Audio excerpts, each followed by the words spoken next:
మా కేసీఆర్ గారు మాకు ఇప్పుడు ఆ ప్రెజర్ అవుతుంది అని చెప్పి మా నాయకుడికి ఇంకో కాంగ్రెస్ నాయకుడు ఫోన్ చేసి నిష్ఠూరం ఆడుతూ ఉన్నాడు. ఇది పరిస్థితి ఈరోజు రాష్ట్రంలో.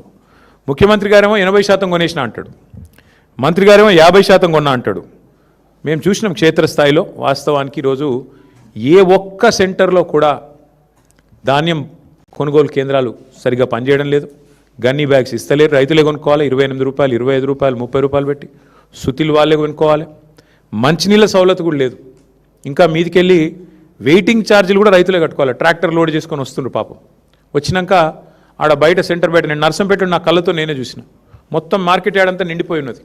మరి ఎట్లా ఇది పరిస్థితి అంటే, వచ్చి వారం రోజులైంది సార్, వెయిటింగ్ ఛార్జీలు కడుతున్నాం, రోజుకు 2000 రూపాయలు కడుతున్నాం, రోజుకు 3000 రూపాయలు కడుతున్నాం, లారీ అయితే ట్రాక్టర్ అయితే 2000 కడుతున్నాం.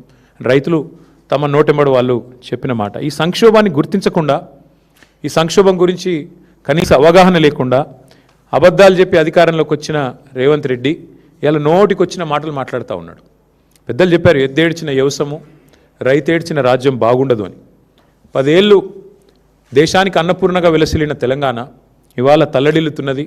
రైతు ఇవాళ కన్నీరు పెడతా ఉన్నాడు. ఇది వాస్తవం ముఖ్యమంత్రి గారు. మేమేదో మిమ్మల్ని విమర్శించడానికి ఇంకోదానికో చెప్పట్లేదు. ఇవాళ రాష్ట్రంలో ప్రణాళిక లేకుండా పోయింది.